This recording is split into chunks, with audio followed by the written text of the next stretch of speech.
Good morning, everybody. Welcome to episode 34 of Coffee, Casuals, and Consoles. It is good to be back. It's been a couple weeks. So I'm really excited to be here, and we have the awesome crew here. We have the Xbot448. Would you like to say good morning? What's going on, people? It's the Xbot448. And guys, I have to censor myself for like the first 10 minutes of the show, but I just want to let everybody know I am salty AF right now with a few of these topics, and I am looking to go in. No mercy. The shackles are off. I am going in on a couple of these topics today, guys. Wow. Well, Yeah. Don't be salty yet. Save it for Salty. later. It's just like my emote for Destiny 2. I got the salty emote, and I like to season people in the tower. I am going to season these topics today. Dude, I got that one too. If you kill someone in Crucible, I always season them. And they get All right. Well, we have Supersonic Station. You can say good morning also. I should call you Wimplash. Skeletor says, good morning, everyone. Glad to be here. Skeletor is really quiet, or is it me? He took some Xanax. He's chilling. Good morning, everyone. I'm afraid we have some bad news today. It's all bad news, so it's going to be a fun, interesting show. Yes, and a negative podcast is never a bad thing. No, it is. We need positivity, guys. Positivity. And then we have Mr. Boomstick XL. Hello, good morning, everyone. It's awesome to be back, and I'm raring to go. Oh shoot! Oh shoot! Oh. No, my computer's getting crazy. I know they're rolling out the Windows the update. Yeah. So if they push me out to update, I feel bad, guys. But yeah, I didn't do it. Yeah, I don't want to deal with that right now, but it may happen. We'll see what happens, guys. And then we have Creating Beyond Limits. Would you like to say good morning?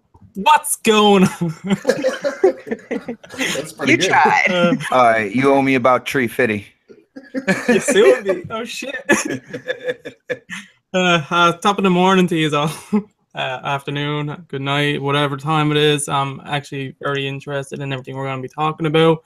It's been too long, and I've been itching to talk about all this shit. So let's go. And Well, I hold am on, your Dean. host, Mel. You said you're Xbox interested. is cutting me off. Oh shit. Don't say shit. Oh yeah, I forgot 10 minutes. Dean, you said you're interested in the topics. Does that mean that there were other shows where you weren't interested? I'm just wondering, man. Can't be telling all my secrets. All right, guys. So, good morning, everybody in the chat. I know it's been a couple weeks, and I was actually going to sit this show out because I've been so busy at work and so busy with life, and things have gotten really stressful. But you know what? It's therapeutic to be here. It's therapeutic to chat with my friends and chat with everybody, that's coming to watch the show. So thank you guys for showing up. We have Mr. Midlife Crisis, aka Butcher Van. Hello, good morning, UK Dazarus. Good morning, Dazki. What is up, Luca? Oh my gosh, I miss you guys. What's up, Sobski? I just want to mention Sobski and Dazki have a show on Wednesday evenings. And it's pretty awesome. Good morning, Crispy Bomb. I don't know if you guys have been able to catch the Dazcast, but you should totally do that because I love it. I caught it a couple times, one time late, but it's really awesome show. Yeah. Yeah. The moderator of the year is going to turn out to be the podcaster of the year. For sure. He just cannot take the crown of King Neutral. I'm just saying, Daz out there, don't try to take my royal crown, man. That's all. Good morning, James176. Good morning. Good morning, Yarn Stomper. I'm exhausted, you guys. I've gotten shit for sleep. Hopefully everything's running smoothly. I think my thing is buffering here, so let's hope for the best. A nice smooth show because I don't feel like smashing my computer today, but I will. So let's talk about what you guys been playing this past week or two, whatever you guys want to get into. Well, I'll go. Okay. No, get Xbox. You go first, brother. I'm sure it's Destiny, but go ahead. Guys, I have a problem. Yeah, it's called Destiny. Oh man, and you know, they say the first step is to recognize your problem. There are two games in my library that force me to not play anything else. And we have a very extensive game library in this house. But yeah, it is Destiny 2, which for some reason or another, I still can't get 5 people in to do the friggin' raid. I'm like power rank 292, 293. I'm good to go.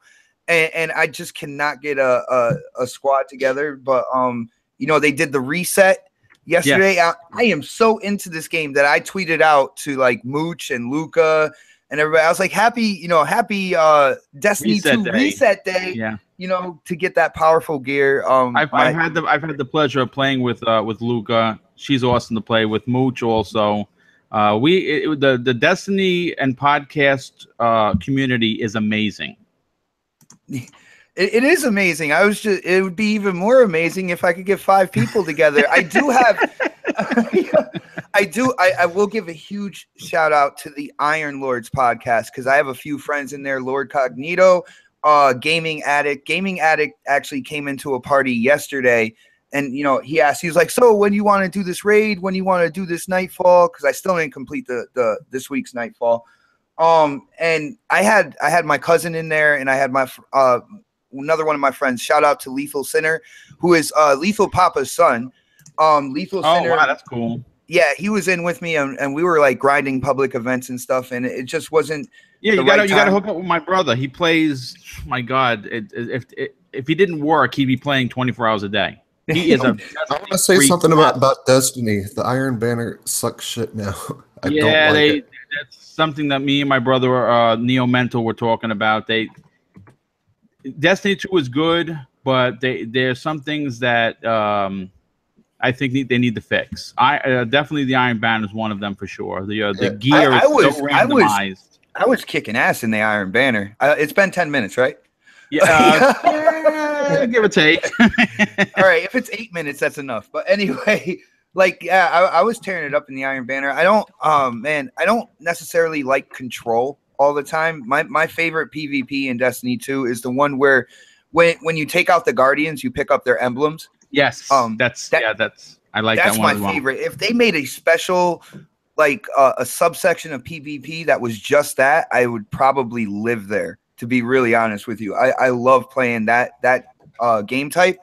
But the other game that I am completely hooked on is Forza Motorsport 7. This is quite possibly the best motorsport they have ever made, and that is saying something. Turn 10, every other like car, like racing simulation developer or whatever, they need to just take a second, move to the side, and give Turn 10 a bow. Like, give them an applause, man, because this game is addicting. It is gorgeous, and it is crazy fun to play. Xbot, I have to cut you off real quick. When was the last time you played that? Because I've only heard you play Destiny, other than the day that it came out. It's actually it's on the Xbox right now. I'm designing a new vinyl for the Porsche Carrera GT, which I will probably unveil in a video, maybe going towards the weekend. It is coming out very nice. I'm just trying to think about the sponsors and stuff for this car. And but I've been playing it a lot. I'm actually car collection tier 5. I'm about halfway through the campaign cup series. Okay. So yeah, I've been playing. Can I ask a question about that? How is the multiplayer on Forza 7? The multiplayer isn't that bad. It's the typical things. If you're a motorsport fan and you've been online for a while, there's a few things that will irk your nerve basically when it comes to this. And it's the same. First off, it's the first turn Russian roulette that we've known from motorsport when you play online. That first turn, I think people forget that there's a brake. There's a brake pedal in the car. Yeah, so, well, you go blasting into somebody to try and get that turn. yeah. Everyone does. The thing is, like, racing is about as much finesse as it is about horsepower, right? But there's a lot of people out there that don't get that. So you get that first turn Russian roulette, and then you get those trolls out there that, when people start passing them because their car is just not up to par, they just start swinging across the track and stuff. I'm one of those people, okay, and I'm proud of it. They're just there to make sure that they got their paint on your car type person, and those are there. What I'm looking to do is what I've done, in past motorsports. I get quite a few people that really like racing, and we go in and we do like private races together where we race clean. That's probably the best way you're going to play that particular game, because I'm more of a Horizon guy. I mean, I bought Forza Motorsport 7, but I just, what you're talking about, being able to make your own private matches where you know that your car guys, quote unquote, are there to race professionally. You're not going to have some D-bag, T-bone you into a wall because he's losing. So that's good. I got like 8th place, 5th place because of, right off that first lap, there's a couple people that decide if they take like half the squad out, they'll at least get in like 12th place. You know what I'm saying? But that's what I do in most motorsports. I know my boy, the tank out there, Mr. It's a Zombie, I call him Zombroni, is one of the people that I race with, and just trying to get that old crew back together to do some really good races where we're actually trying not to hit each other and have some really tight like races and stuff like that is really cool. But they do have ghost hoppers in the online as well. If you get tired of getting hit and stuff like that, they have a hopper where there's no collision. And I believe it's Hot Hatch right now where they have that hopper, and you can go in, and if people try to hit you, they just go whoop right through you, and they'll end up hitting a wall. So that's annoying. No, that's awesome. I love seeing people that don't realize what it is, and they just like, I see them just turn to go towards somebody and they go right through everyone. Right into the wall. Wow. Okay. So, Mr. Boomstick, what have you been playing this week? Destiny 2? No, actually, I haven't picked up Destiny in a week, maybe longer. I dove real headfirst into the new Shadow of War, which is amazing. I dropped about 40 hours into that. And then something called The Evil Within 2 came out, and I don't want to play anything else. It is absolutely amazing. Just think about it like this. The jump that you remember from Resident 3 to Resident 4 is exactly the same thing for The Evil Within 1 to 2. The Evil Within 2 plays identical with just as much action and horror as Resident Evil 4 did. I got to say this. So far in this year, Resident Evil 7 has been my game of the year. I got to be honest. This may knock it out of its #1 spot. That's how good of a game it is. If you like horror and you like action, this is right up your alley. That's my game of the year, Resident Evil 7. Yeah, it's fantastic. Again, Resident 7, I beat it 5 times. It was great, but man, holy cow, is Resident Evil Within 2 good. What, have you played that in VR? I'm just curious. Yes. You gotta say, how is that? Is it pretty terrifying? 10 minutes is enough for me. So I really like horror games, but I don't like when people like get murdered. Blood and guts. Yeah, the really bloody. Like I have to cover my eyes watching Walking Dead. That's how the first one was. I think it was too excessive gore just to be gory. Whereas this is just a murder mystery horror zombie creature kind of a thing. Yeah, there is some psychological stuff in here. You kind of there is, but it's kind of sci-fi-ish too, kind of. You know? Yeah, but it's not murder for no reason. There's a reason behind what's going on. So, like I said, I'm loving it. I'm already into the 9th chapter. I think I'm close. I don't know how many chapters. I'm at least halfway through from what I know. Okay, nice. I mean, I'm interested in it. It's just I don't have any time to even think about games right now. I wish, like I tried on Saturday. I got to come home early. I spent an hour trying to order delivery, and I was pissed off. And then I played Sea of Thieves for literally like 3 minutes, and I shut it off. And I was like, I don't want to play that. And then I played, what was it? N++. Yeah, N++ for like 10 minutes. And then I got aggravated and I shut it off. And then I wanted to play something else, and everything like I picked up, I was like, no, this is not what I want to do. And I never really played anything that night. So you know what game she didn't want to play though? the one game I was playing, Destiny 2. Because my character's so shitty and I haven't had any time to play. A new one, and we can go through that together. Like, no problem. He doesn't understand what it's like to be tired. Jesus Christ. Like, I just... Tired? What's that? All right. So anyway, sorry to cut you off, Boomstick. No, it's okay. It's perfectly fine. Yeah, those are the two games I've been really spending a lot of time with. Oh, and like Xbot, I have a problem. I will admit it. It's called The Division. I can't stop playing it. I dressed up for it at Comic-Con, which I looked so dope. I'm not gonna front. People want to take pictures with me. That's how dope I look. Oh, you did look cool. You dressed up as the. I mean, and people knew. Because, like I said, I had the drops, I had the Dark Zone pack in the back, and it was a lot of fun. I suggest if you ever want to do Comic-Con, go do cosplay. It's the first time I've ever done it. I'm gonna have you make my costume. Yeah, I can help. All be Division agents. Oh, it was so good. It was so much fun. But anyway, in regard to the Division, the update 1.8 will be out. I believe it's supposed to be next week or the week after that. From what I understand, it is going to open up the entire West Side Highway in New York, which the Intrepid is going to be available to go on. And I'm really looking forward to that. Awesome. I mean, I was telling Xbot the other day I wanted to get back into Division, so I think that would be really fun. We'll have to. Oh, we definitely got to partner up. We would have a blast. Will. I hate the Dark Zone because I get killed all the time. Yeah, I've been jumped so many times, and you know what's worse when you're getting laughed at and they're kids. You're like, you mother. Yeah, and they fuck you up, and you're like. It makes you so mad. You're just like, I just want to beat your parents. Don't you know? I hit level 70 in the Dark Zone. 99% solo. I'm really, really happy that they're still adding stuff to that and keeping it up to date.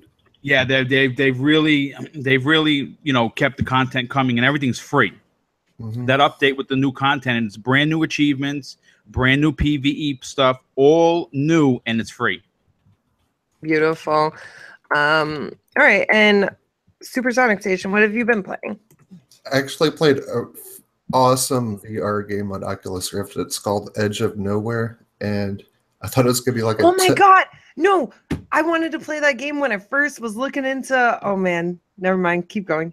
Oh, it's awesome. It's like I thought this could be like a maybe 15-minute game or something, but nope. It's like my stream went like 4 hours or something, but it's so cool. It's like you're actually inside a Tomb Raider game. Yeah, and then it turns all psychological, like crazy horror and sci-fi and stuff. It's so awesome in VR. Like, it's amazing. That's my favorite VR game. Go ahead. I'm not positive, but I think it was Delilah HD who said that she could not finish that game. Have you been able to complete it? I'm not sure if it was her, but I'm pretty positive. Yeah. Does it give you an eerie feeling? Oh yeah, it's crazy. It's just like it's third person too, which I've never played a third person game in VR, but it works so good, and it's just awesome. Like, it's my favorite VR game now. I love it, love it, love it. Awesome. What else did you play? Cuphead. I love that game. It's awesome. I'm actually at the dice guy. He's like at the end, you fight him and then you fight the devil. So I beat every boss on hard mode except for him and the devil.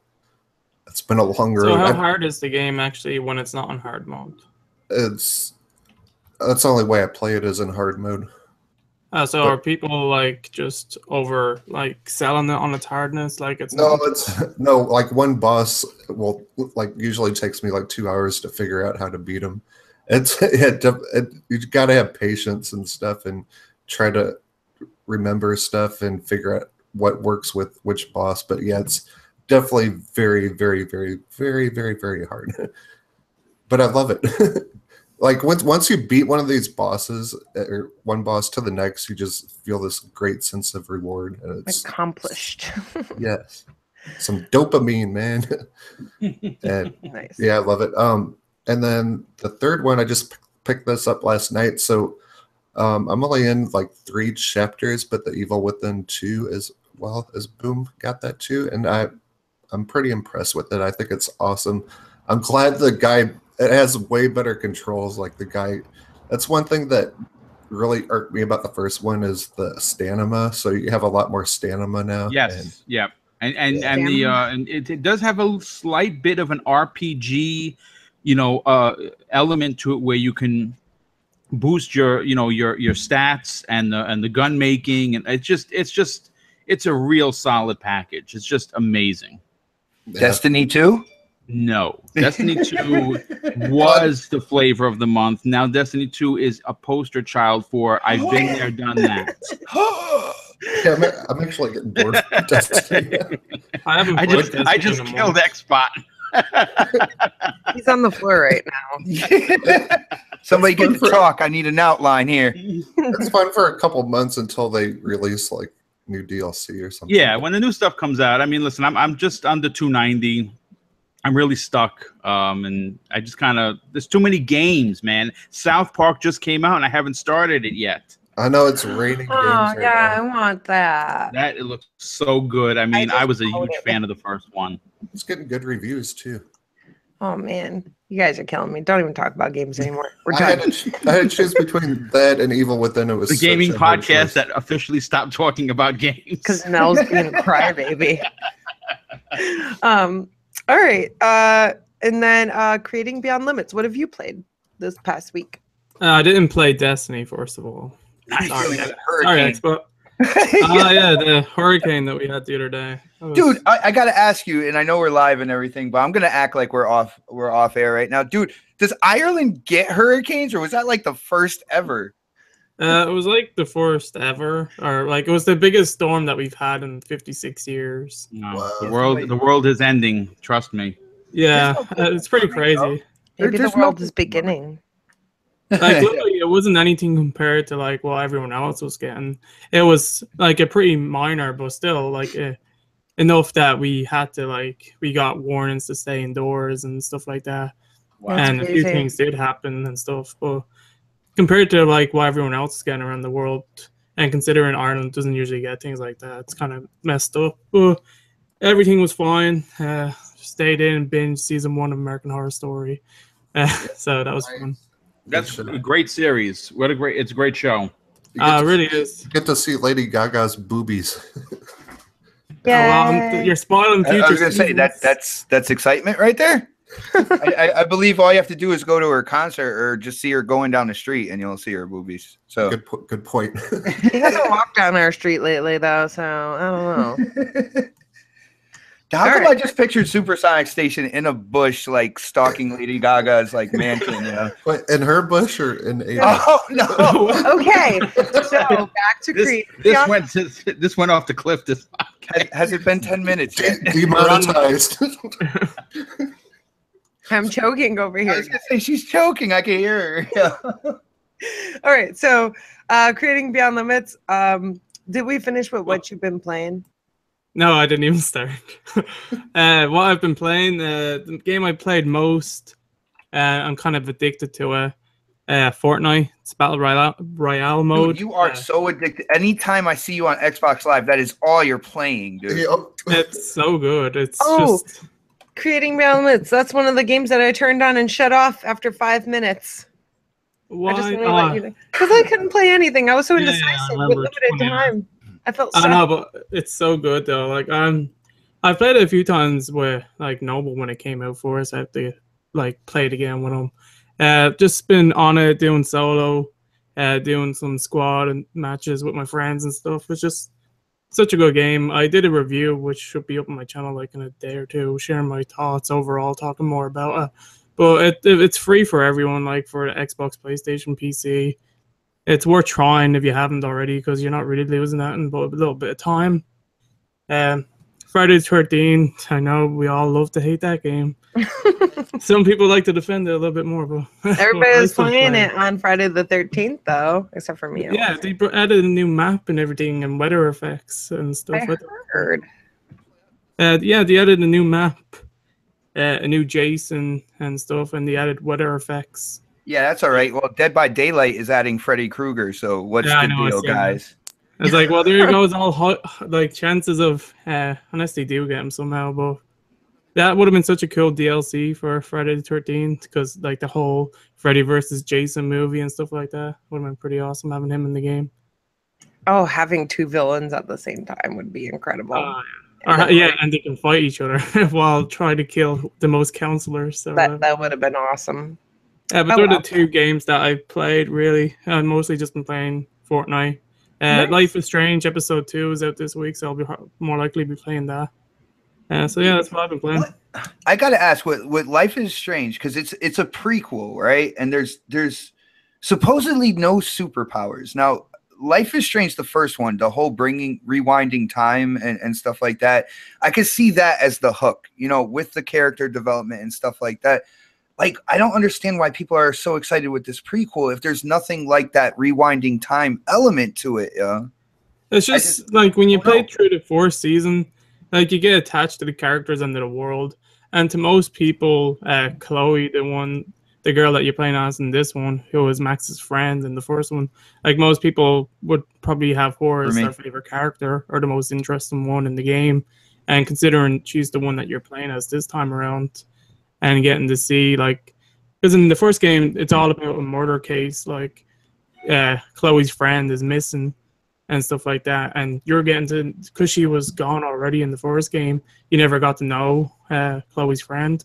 And in this one, because it's a prequel, she's alive, and you get to see her, meet her, and it's like you get to know why she meant so much to her and stuff like that.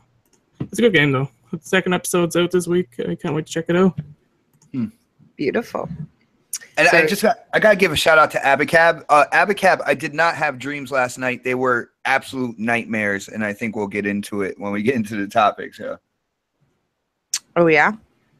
Yeah, he said that I must have had sweet dreams last night because of Halo news, and I'm like, really? Well, that being said, let's dive into it because, like I said at the beginning of the show, I have been out of it. I have no idea what's going on in the gaming world, so you guys are here to school me today. So what's going on with Halo? I'm going to let Xbot take it over first, and you guys can, jump in, and I'm going to sit here and learn and take it all in and feel sad for Xbot. Yeah, definitely feel sad. Well, first of all, they came out with Halo news yesterday, and I believe Halo Wars 2 crossplay between PC, Xbox, all that good stuff. Yeah, whatever. It's a RTS. I don't really care too much about that.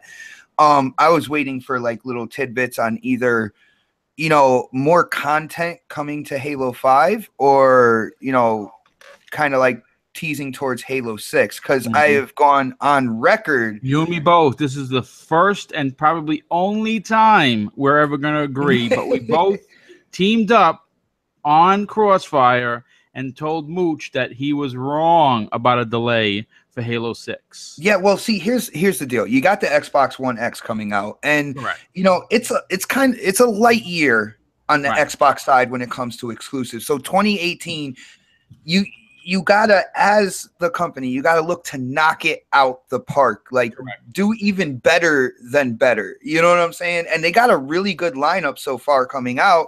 With Sea of Thieves, State of Decay, Crackdown, you can pencil in a new Forza Horizon as well. But with this Halo news, they talked about an Xbox One X enhancement for the Master Chief Collection, which is how many years old now? Dude. I know. Dude, like, in my opinion, you don't hang your hat on that. You know what I'm saying? You know what? You took that one away and forget that it exists. No offense to the team that worked on it. But give it the enhancement. And my whole thing is, with this being 4 games in one, right? Yes. If they want to give it the true Xbox One X enhancement, they have to go into each individual game and upgrade the textures, upgrade the lighting, upgrade the shadows, all that good stuff. And I don't think they're going to do that.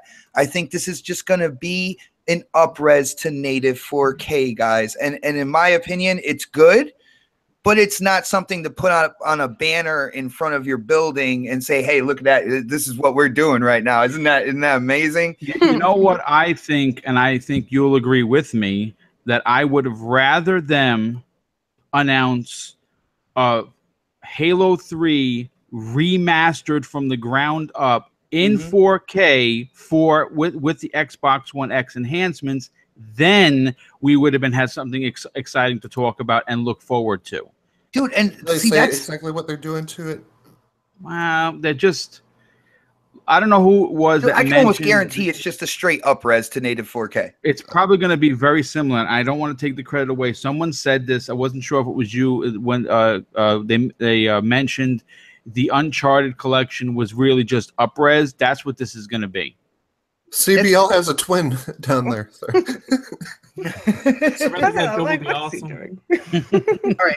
But here's my opinion on this. Like, I've been talking about Halo 3 anniversary, and I'm not even Halo 3 is not even my favorite Halo, but I thought it made sense coming around with the anniversary, brand new hardware, really go out. Even a limited edition Halo 3 anniversary Xbox One X would have sold incredibly, because in the Halo community, there is a huge number of gamers that Halo 3 was the best ever all the time. And all they want is Halo 3 redone and redone and redone. But 343 says, you know what? We're not going to do that. Right. So I'm like, all right, they're focusing on the future, Halo 5 moving forward.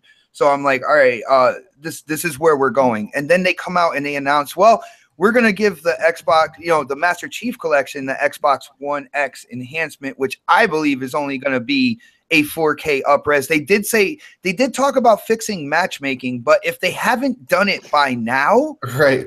I don't have faith in that. And that's another thing, like Bonnie Ross said, they're going to start being open about everything to everyone and stuff, but they're not even telling us what they're actually doing to the Master Chief Collection. Exactly. So this is my question to you. All right. I obviously, as the leading Halo fan on the panel, and probably all the podcasts that I know, there isn't a bigger Halo fan. For God's sakes, you have your avatar with the Halo guy. Okay, so is this a sign that Halo 6 is being delayed to 2019? Is the question of the day, and what is your answer, sir?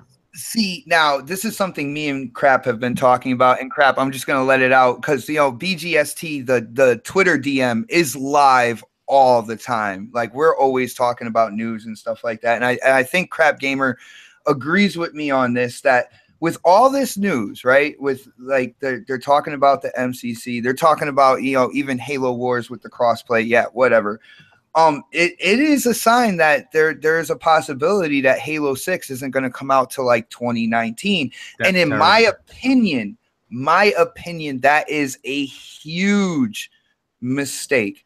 All Correct. right. You need to have that lineup that is just going to drop gamers' jaws. And to have that, you need that title in there that is predominantly known for the platform, and that is Halo. I mean, you could say Gears as well, Right, but Gears isn't ready that's to come nowhere out near either. being done. Okay, Right, so correct. the one that's closest is Halo 6. Now, they already have the story all written out at 343. So it's not like they have to come up with the next story after Halo 5. They have the complete saga already done over there. They have the engine, right? They have the engine to produce the game on. They have the infrastructure for what I feel is the absolute best first-person shooter multiplayer on the planet. So they have all this stuff. It shouldn't take any longer than 3 years to develop Correct. this. 100%, absolutely. But you see, you said something, and again, we're all Microsoft fans. Some, like myself, are a Microsoft first gamer. I very transparent about that. But this is where people keep saying it, and I'm not sure if it's registering correctly. You say they have a good lineup, and you know what? Next year, there's the first part of the year looks right. They have Sea of Thieves, right? They have Crackdown. What was the other? State of Decay 2. State of Decay 2. Now, here's the problem with those. They're going to be great games, and I mean they're going to be great games that I see as a Microsoft fan looking forward. Is those 3 games were supposed to come out this year. So, hypothetically, if those games would have come out this year, what are we looking for in 2018 if there's no Halo 6? Horizon 4? Yeah, and then you have Question mark? Well, this past E3, they said that they showed games that are coming out. Yes, within that year. Between E3s, correct? Yes. All right. Well, I don't think it's between E3. I think it's from that E3 to holiday 2018. That's what I'm thinking. All right. Okay. Yeah, maybe you're right. Maybe I misunderstood. I thought they were showing from E3 to E3 these games will be out.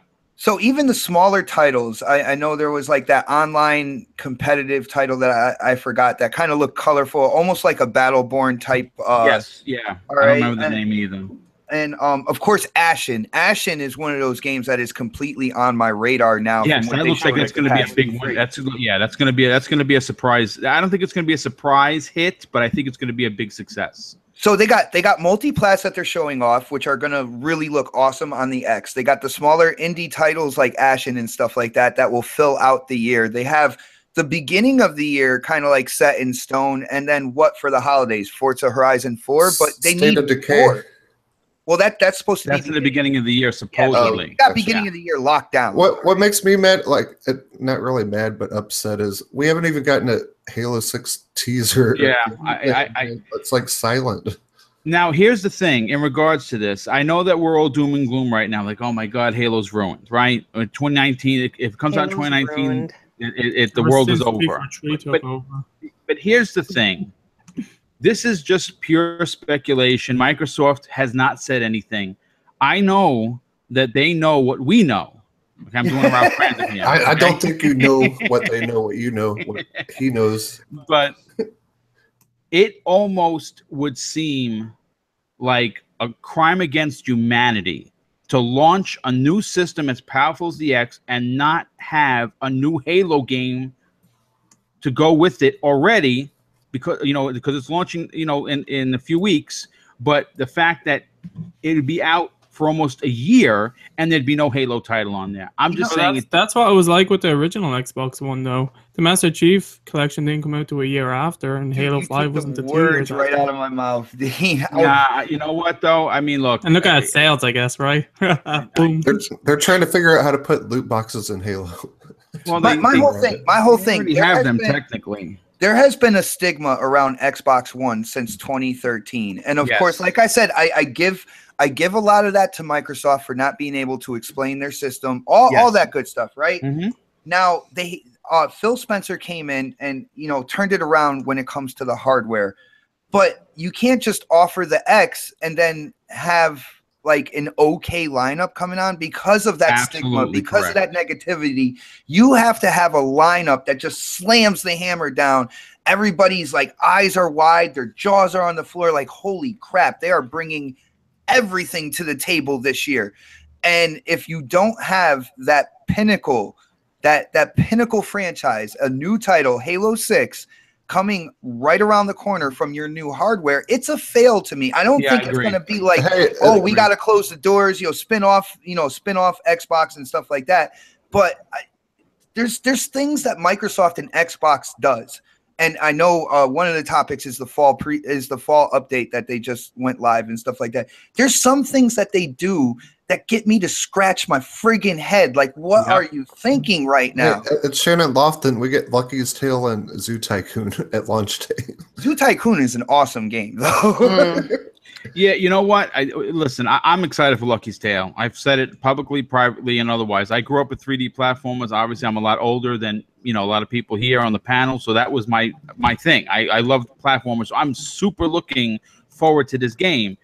I'm just saying that it's going to look nice. It's going to look shiny, but there's nothing like a first-party Microsoft IP to launch on your system, and they're not going to have that. And okay, I'm accepting it. It's a mid-gen refresh.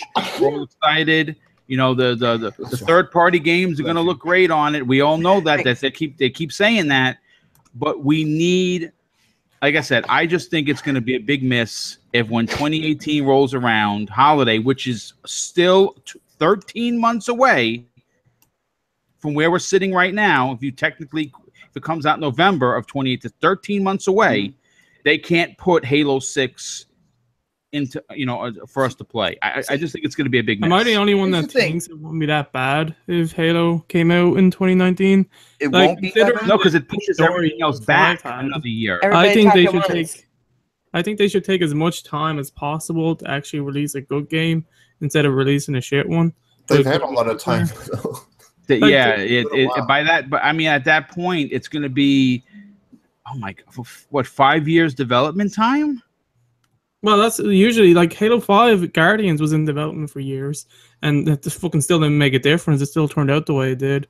Yeah, because they thought it was a good idea to try and shove Locke down our throats. If they listen, K-Mega's coming after you, Boom, right now. The story was just friends, so he understands where I'm coming from. But here's the thing: I don't hate Locke as a character. I just hate it for the fact that I had to play him 85% of the time when I'm playing a Halo game. Yeah, exactly. See, if I'm playing a Locke game, it's not a problem. If they I tell you this, if they would have split it like 7 Master Chief, 6 Locke, or the other way around, I don't think many people would have had as much a problem with it. But the fact that you barely saw any of the Master Chief and his crew, for that matter, that was only talked about in books. You got a chance to actually play as them or with them in the single player. You hardly saw them, and that's terrible. Another bad thing is you had to fight that same robot alien boss like 4 times or something. See, I liked fighting him. I thought he was actually too easy though. You know what I'm saying? I like the idea that he has all these bodies and stuff like that, because like he's protecting that area that Cortana is in. So he needs to keep coming back. I understand that. I get that. And I am also a Halo fan. I thought he looked cool. They could have spiced it up, like had different variations of his body. That's what I was just gonna say there. Like if they gave him a new move or some sort of different thing every time you fought him, it would have made it big. Like it would have changed it a good bit because you're not doing the same thing again. Yeah. He has a slight difference. See, and here's the thing. This is why, like, usually I wouldn't be upset about the next Halo coming out in 2019. But here's why. With everything that's going on with Xbox One, and the media bias out there, the resolution gate, all that good stuff, Xbox took a hit on identity. All right, on its identity. So now with the hardware kind of reversing a huge part of that, you need to double down on the identity of the platform to move forward, kind of clear the slate of all that BS drama and stuff that happened from 2013 up until, kind of still going, in bits and pieces now, but you need to clear that slate. And to clear that slate, you have a really good lineup coming up. You got the Crackdown coming out. You have the sequel to State of Decay, which is giving the multiplayer that everybody wanted. Forza Horizon, which I feel has kind of taken over in terms of the racing game for Xbox, because it appeals to a wider spectrum of gamers than motorsport does.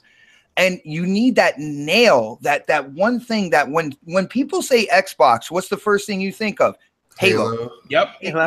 They needed that in 2018. I'm not saying like it's not a guarantee that it's not coming out, but it doesn't look good. Let's just say that.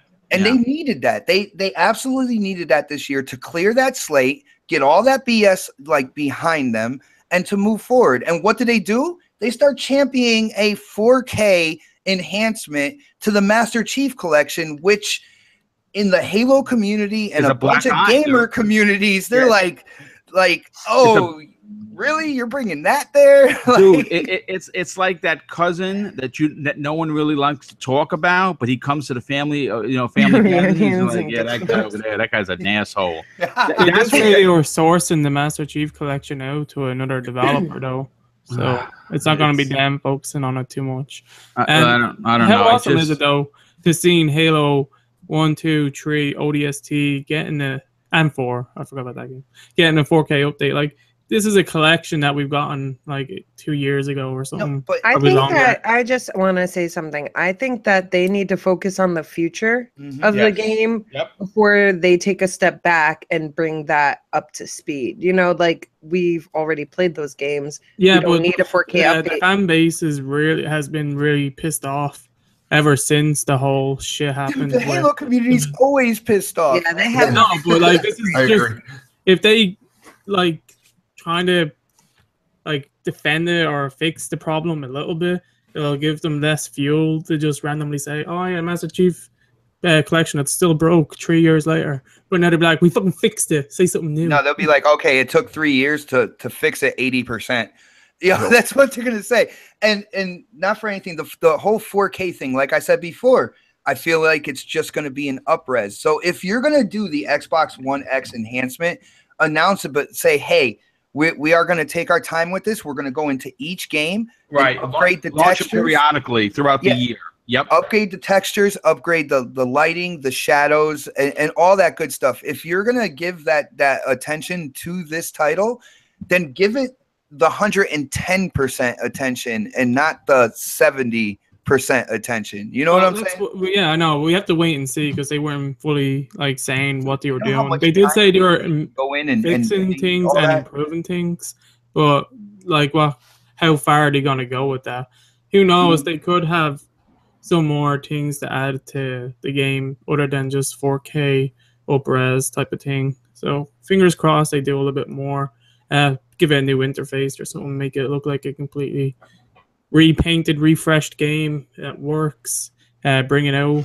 Games with gold. That'd be amazing. Yeah, make it look refreshed, repainted. In other words, just give us Halo 6. All right, guys? Right.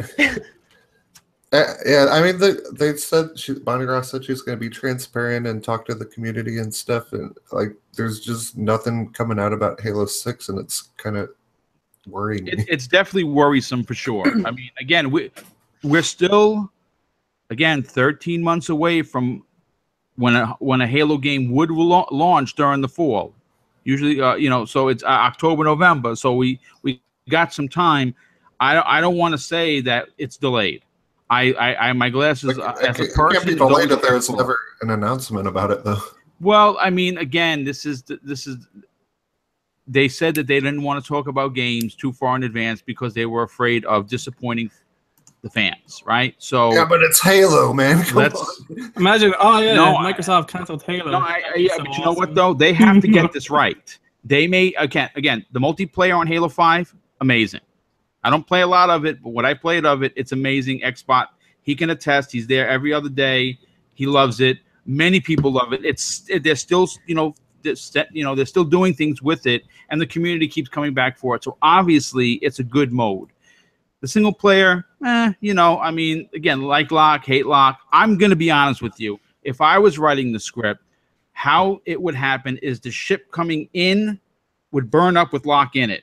And that's how, and the Master Chief would bury him and be like, I'm going to fight on for you and keep it moving. That's how I would open up Halo 6. I'm just saying, K-Mega, you're listening. I'm sorry. I love you. You're a good dude. But nah, I don't like Locke. I'm pretty sure most people would probably be annoyed if they killed Locke. No, I like the actor because he's obviously Luke Cage, but I don't like Locke as a character, no. But he made us play as him for like 80% of the game. Yes, and then he that's the problem. In the opening credits. Shoved him down my throat, and I was like, this is not a tasty sandwich. I want to throw it up. Well, you know what I think, guys? I think I like Locke because I still use my busted-ass Locke controller. Cypherman just said I'm dead. It's my favorite controller, and I don't want to give it up, so I have duct tape on it holding my fucking buttons together. There is that red and black one out there with the fade. I'm just saying. Yeah, I know, but I'm next attached to podcast my Locke controller right now. So I do want to point out the fact that Sobsky says, he doesn't understand why people are annoyed. It's a free update. That's a very good point. But at the same time, I feel like they can come back to that at any point in time. Focus on the here and now. And then, everything else will come together, Work on it in the background. You know what I'm saying? Yeah. I agree with you 100%. 101. Before we move off to Halo news, I do want to say that I'm really excited and happy that they did announce crossplay for Halo Wars 2. I was really disappointed. I knew it's the second I said Halo Wars, you're gonna you have some hate against that game. I don't understand because Halo Wars is awesome. No, I don't have hate. It's an RTS. I mean, it's cool to bring the story further because now the Flood is back. We have a brand new enemy in Halo called Atriox, which is a badass right there. Yeah. So it's cool in forwarding the story. It's just that when I think Halo, it's not real-time strategy. So for the people who love RTS, guys, have fun, dig in, enjoy. Let me know. I already watched all the cutscenes on YouTube. I already saw the ending, all that good stuff. I don't need to get in there and play that game. I'm waiting for the next FPS. I enjoyed Halo Wars 2. I beat it. I thought it was fantastic. Expo, have you played it? No, I haven't. Why? Do you have an extra copy you want to give me? Because no, but it has a free demo on the store. Like, you should give it a shot just to see. I played the demo. I didn't play the whole game. Like, I'm not too big into RTSs. I like them. But when they have a skin of a game like Halo, it'll make me like more interested. And Halo Wars is overall a good game. Like, before Halo Wars, like, one of my other favorite games is Lord of the Rings, Battle for Middle-earth. If you've ever played it. That game was awesome. I used to play the like RTS, Lord of the Rings skin. Hell yeah. So that was awesome. But I'm happy that they announced crossplay. Originally, when they first announced Halo Wars 2, I remember them saying it was going to have crossplay, and then just before the game was out by a few months, they were like, it's not going to have crossplay. Hide. The cops are coming. Get under the couch. It's 11:30, guys. Yeah, that's right. It wouldn't be a podcast without the alarm ringing. I got to be honest. That's awesome. Well, they're steady searching for Sean Murray because they want to find out when true multiplayer happens in No Man's Sky. Well, guys, you guys are putting Snake Eyes to sleep in the chat there with all this Halo talk. He's really loving it. Well, let's bring up some negative stuff and talk about the CliffyB interview. Then. Yeah, I was just going to say, let's talk about CliffyB because I want to know what's going on. I really don't like that guy.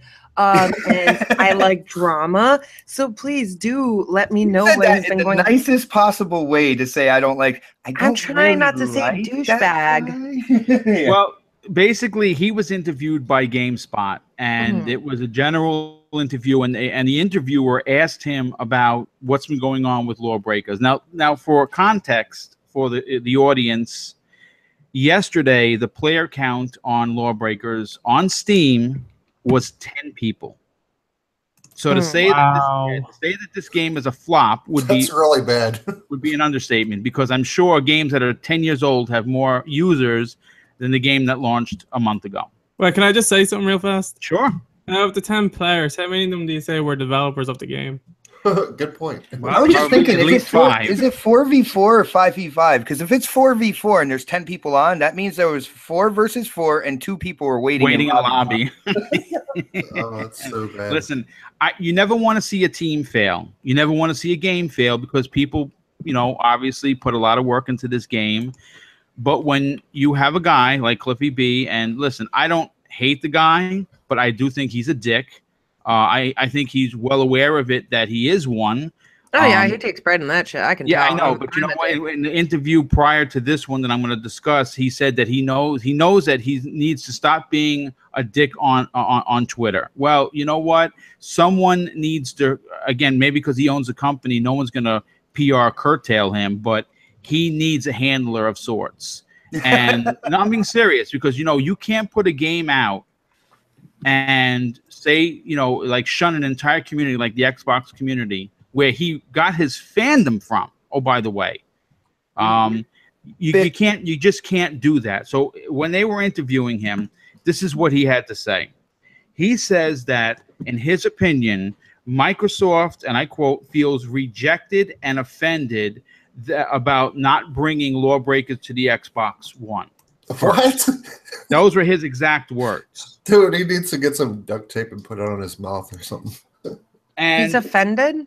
No, he said that Microsoft and their players feel rejected and offended. The gamers were offended, though. By Lawbreakers not coming to Xbox One first. I don't think it was so much of that. Yeah, I think it's more of the attitude that he carried. Yes. Well, he obviously made mention that the choice was a financial one, to go with the higher player base, with the consoles.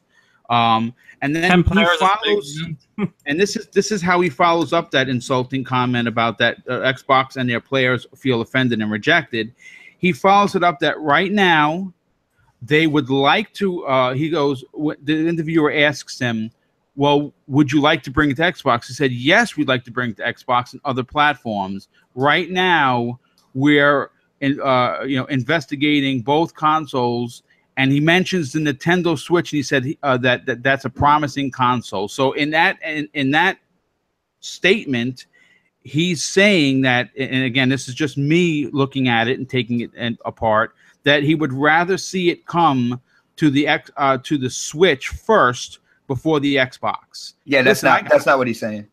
Okay, so well, that's how I read it. I see it a different way. You know, if you see it a different light, that's fine. But I got to be honest with you. I think he's saying that because there's some sour grapes. Because I think that he knows that if it does come to Xbox, whether it's free to play or not, no one is going to play his game. You know, boom. I'm just gonna make this real quick because this is my quick thought on this or whatnot. You know, with following CliffyB and seeing what he talks about and everything like that, what he's trying to do is he's still trying to be in control he's still trying to look like he's in control of everything. But with what's going on with his game, the lack of a player base on the PC, on the PS4 and stuff like that, he does have to look to other platforms. But yes, of course he does. He doesn't want to look humble. He doesn't want to look meek. He still wants to look like he is in charge, which is why he's saying these things. He is saying these things, and these are the wrong things to say. Instead of just coming out and being humble, like he said he was going to do before time, change his attitude or whatnot, he cannot kind of relinquish the reins. He still wants the audience to feel like he is in charge and this is what's going on and he is right. And that's where these comments are being fueled from, and they're wrong. And he is just hurting himself. He is hurting his development team. Yes. In the meantime. Yes, correct. Absolutely.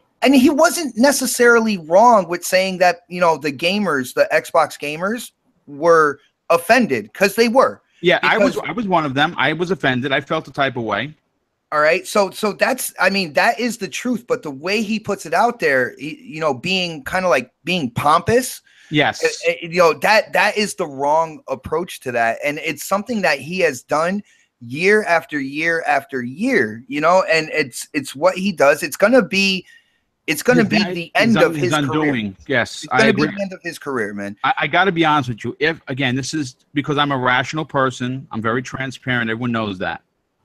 If I were doing the interview and someone asked me that question, how I would have responded is like this. Right now, the only thing I want to talk about is how to make the game better for the fan base that's currently playing.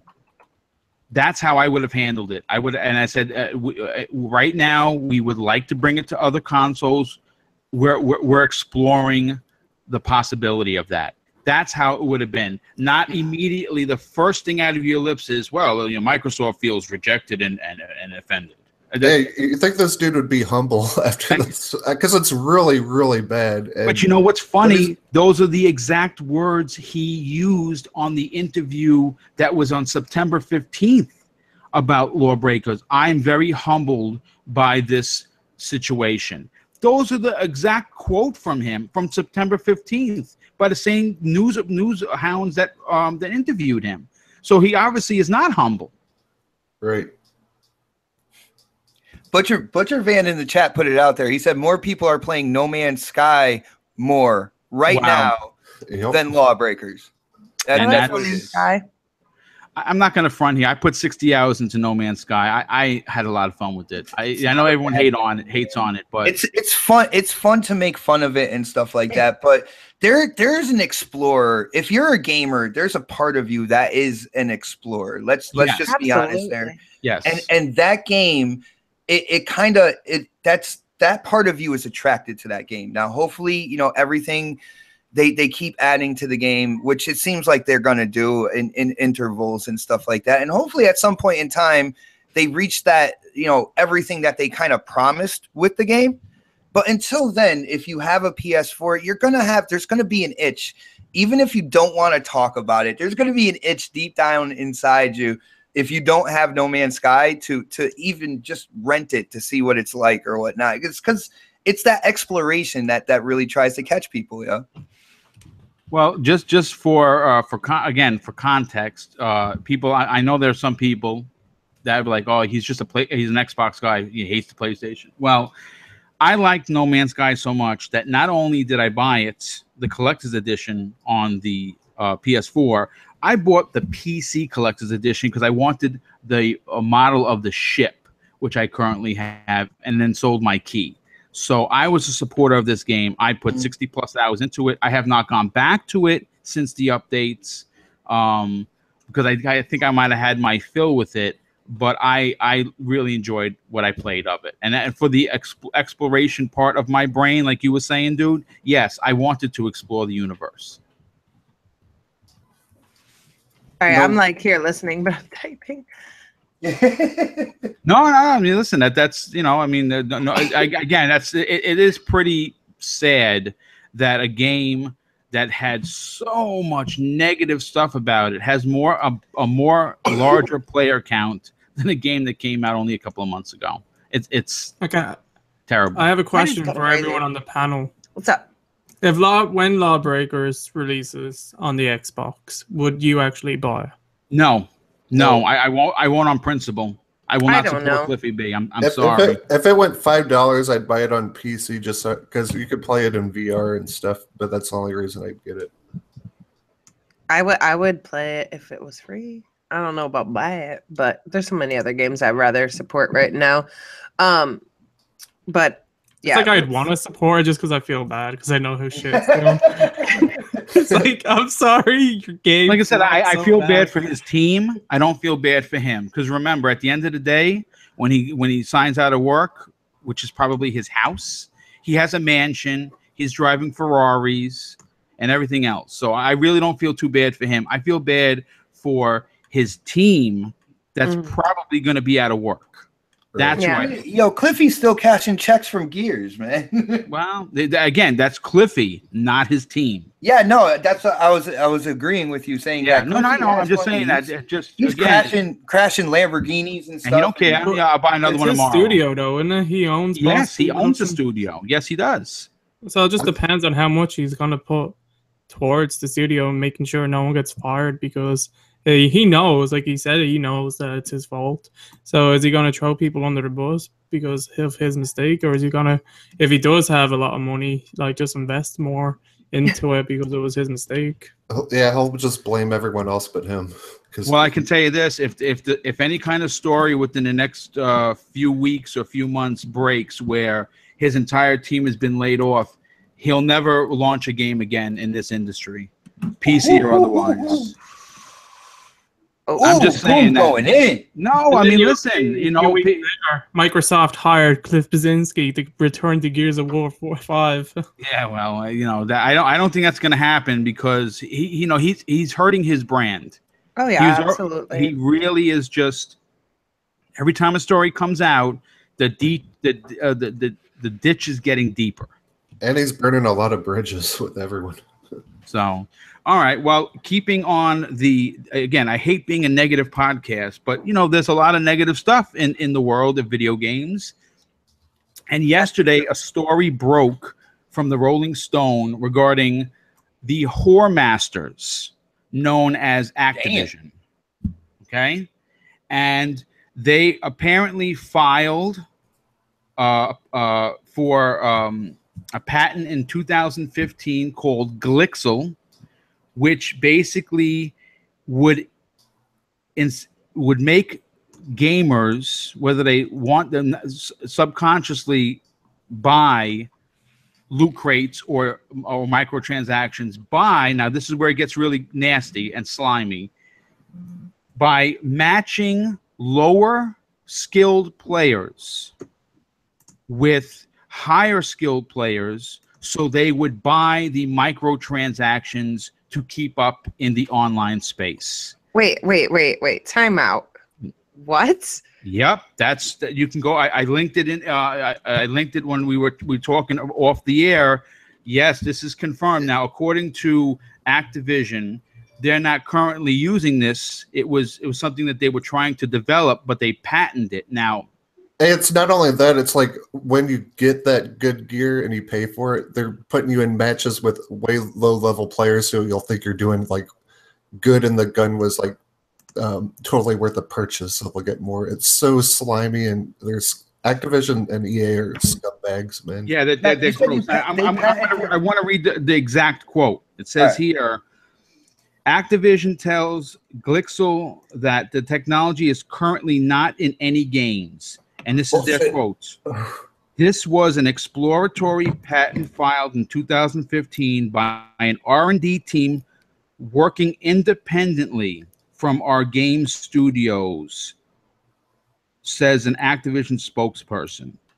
Now, it said, according to them, it has not been implemented in-game as of yet. Now, whether that's true or not is irrelevant. The mere fact that they're trying to patent that seems criminal. I mean, what do you guys think? I think it sounds like right up their alley. Now, boom, you said 2015 is when they did this patent. Now, Yes. correct me if I'm wrong. Did Destiny come out 2015? I thought it was 2014, but let me just cross-reference that. Maybe I'm wrong, but I just want to make sure. Hold on. they had to get that 10-year plan in to fuck everyone with Destiny. Really quickly, I just checked my messages, and Mr. Midlife donated a $20 Xbox gift card. We're going to do a hashtag giveaway. I just got like super excited. I was like, oh, it's time to do a hashtag giveaway. You are the bomb, Mr. Midlife Crisis. So let me think of something while you guys do what you're doing. And Yeah, it was September 9th, 2014 is when it launched. Dun, dun, dun, dun. Sorry. So it is possible that after the launch of Destiny, seeing how much money they made and how many people were online, You're right with me on that, because that they could have said, wait a second. remember, Destiny was supposed to be a 10-year game where they kept That is adding correct. expansions and stuff like that. They could have been planning on putting this into play later on in Destiny's life cycle. Correct. And I mean, you got Activision, so you know Call of Duty, all that good stuff. When did the silver come into play, Xbot? Was that in late 2015 or 2016? I believe late 2015. Yeah. So that could, I mean, it's not They necessarily. were definitely setting up. Dude. Yeah, I mean, listen, they're looking to make money hand over fist when it comes to the microtransactions. I mean, I know that we were off last week, but it was a hot topic. Everyone has it. Shadow of War got a ton of shit for it prior to its release, and I got to tell you, I put 40 hours into it, and not one time have I felt obligated, or have I bought any microtransactions within the game. But they're slowly, surely putting them in there and getting people used to it. And I mean, it's so bad. It's in everything now. It's in Halo. It's in Gears of War. It's in freaking Uncharted. Like, It's Destiny. It is everywhere. There's just no doubt about it. I mean, again, what sucks is like the single player games now. They're gonna start building these games around microtransactions and loot boxes instead of just like having them on the side. They're gonna start building the games around them, like free to play phone games, and I don't like that. No, well, the problem is for me, if a microtransaction is intrusive to the game, then that's a problem. But if it's there for the player to decide whether or not they want to, technically grind for 40 hours in a single player game, like I'm doing with Shadow of War and loving it, or they just want the purple armor across the board, which is their version of exotics, and they want to buy them so playing the game is easier for them. I can't argue with that. If that's how you want to spend your money, some people have money like that. If you are, awesome for you, but I'm not going to do it. All right, real quick, guys. I'm gonna cut you off. Yep. I thought of a hashtag. I was gonna say it casual. I thought of a hashtag. It's hashtag Coffee Casuals 34. Put a funny gif of how you see microtransactions. Go on Twitter and hashtag Coffee Casuals 34 and choose a fun gif. And we are gonna pick the winner with a tweet draw. So go do that, and I'll let you know when we are gonna actually do the drawing. It'll be coming up. This is gonna be awesome. So I love funny gifs. It makes me so happy. So go make me happy, guys. The little things in life that we enjoy. Yeah, it's hashtag Coffee Casuals 34. It is in the chat, so make sure it's exactly the way you see it, guys. I mine right now. I stopped buying Activision and EA, like anything from them. I stopped buying them. I know I'm only one person. I can't tell people what to do with their money, but it's only going to get worse. And there has to be a point where we draw a line in the sand and kind of try to unite as gamers and stop this bullshit, because it's just going to get worse and worse and worse. I mean, I don't know if stopping the way I see you doing it is like Jay Fonzarelli, shout out to him, said yesterday on RDX, don't buy them. If you feel a type of way about it and you don't want to support this type of behavior, don't buy the microtransactions. I mean, again, I'm not going to sit here and tell you that I wouldn't buy an Activision game or an EA game, because then I would be full of shit. I'm buying Call of Duty. I have Destiny 2. You know, I'm gonna keep buying their products because I like their games, but I'm not a fan of the microtransactions, and I don't buy them. Now, if other people do, I can't say otherwise. Has anyone here actually ever bought a microtransaction like a Halo 5 Gold Pack or anything from? I do. I bought some rec packs. Starter pack. I bought some rec packs. I bought. Let's see, what other stuff did I buy? Would the Ghost Recon have them? No, it wasn't. Every game seems to have them. Yeah, only a handful of games that I really, really liked, that I really were looking for something in particular. I'll drop a couple of bucks, but for the most part, I haven't bought microtransactions in years. I can honestly say I've never bought any sort of microtransaction from any game. I have bought a few. Okay, I'm guilty. You're part of the problem. How much? I can't help myself. I like to buy shit that I don't need, and then I'm broke, and then I'm like, okay, well, guess what? Too bad.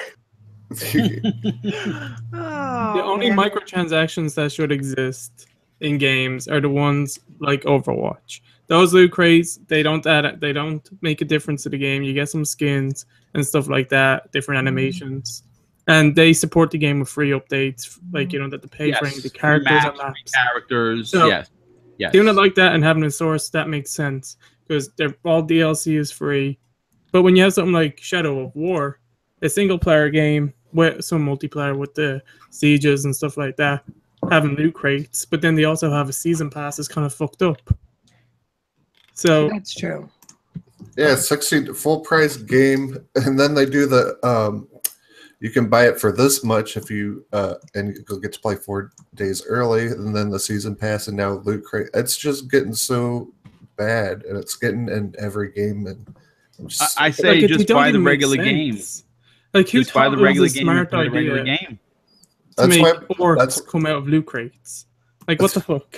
That's why I bought like Evil Within, because there's no micro. That's why I bought Cuphead. There's no microtransactions or any of that bullshit, and it's like EA and Activision have gotten so bad at this. And I know there's more than just EA and Activision. Even Microsoft and Sony does this shit. But I'm just so sick of it. And like I haven't bought like any EA or Activision in so long, just because I'm just sick of it. I've been sick of it, and it's just getting worse and worse and worse. But Sonic, are you sick of it, Sonic? I am. Well, so sick of it. I think he likes them, to be honest. They do work, though. That's the thing. People are buying them, so of course they're gonna keep shoving them in our face. Oh yeah, they make millions off this. Oh, you said shoving them in your face. Did you see what I put for the hashtag? No, I didn't actually. Just double check. I don't see it, Xbot. Refresh. I did. Refresh again. I only got a couple here, so. I saw you're throwing up one, so. No, ow, god damn, I broke my knee. So, have you bought any of the microtransactions in Shadow of War? No, I have not. I've done the online vendettas for other people on my friends list that have been killed in the game, and avenging them. You get loot boxes for that. I've bought in-game loot boxes with in-game monies that I've occurred by playing the game, but I've never actually spent a dime past buying the game. No, and I won't. Does it break the immersion at all that you open a chest and you get orcs? No, absolutely not at all. You can do it anytime. There's no set. You hit the pause menu, you bring it up, you go into the store, you unpack, you break open your boxes. When you, especially with the orcs, you put them where you want them, as captains or wherever else in your army, and you just get a really cool legendary orc or something like that. It's like, oh, where'd you get him? I got him from a loot box. You didn't dominate an orc from the map. You know what it is? They're so randomly generated. The orcs, like everyone you get is different, and you might see someone that's similar, but there isn't a particular character, right, that you would get. That'd be like, holy cow, where'd you get that orc from? Oh, well, you had to spend $18 because I won him in a loot box. No, it's nothing like that at all. Dude, I don't have a problem when it comes to single player with loot boxes. Me either. I don't, because you don't have to buy those. I can't tell people what to spend their money on. All right, it doesn't affect me. The thing with loot boxes and stuff like that is when we get into online multiplayer, and if it's a pay to win or something like that. But with single player, they're going to start building the entire game around loot boxes, and we kind of see that with Star Wars Battlefront. Pay to win bullshit. Yeah, but hold on a sec though. We don't know. See, I know Rand, who is a friend of mine, and he does fantastic videos. Randall Dropper. And he did a video regarding the pay to win thing. Now, even though if it turns out that his video was correct and it's the pay to win, then guess what? Star Wars Battlefront is officially ruined. The game is freaking effed up and it's not even out yet. But it is the beta. So we don't know what the loot boxes thing. I mean, again, I don't know if I spend $60 on the game and then I go spend another $60 in loot boxes and I get the Han Solo blaster and I'm killing you with one shot. The game is broken. It is ruined. It's broken, and people will stop playing it, and they're going to get real S for it. There's no doubt about it. But I don't. The single player campaign is an original story, so I don't think that's going to have a problem with any loot boxes. It's going to be that's going to be a story unto itself. The multiplayer, I don't know, man. I mean, listen, it has the potential to be bad because they do have the star cards, and they have 3 different versions. You got your silver, your gold, and your platinums.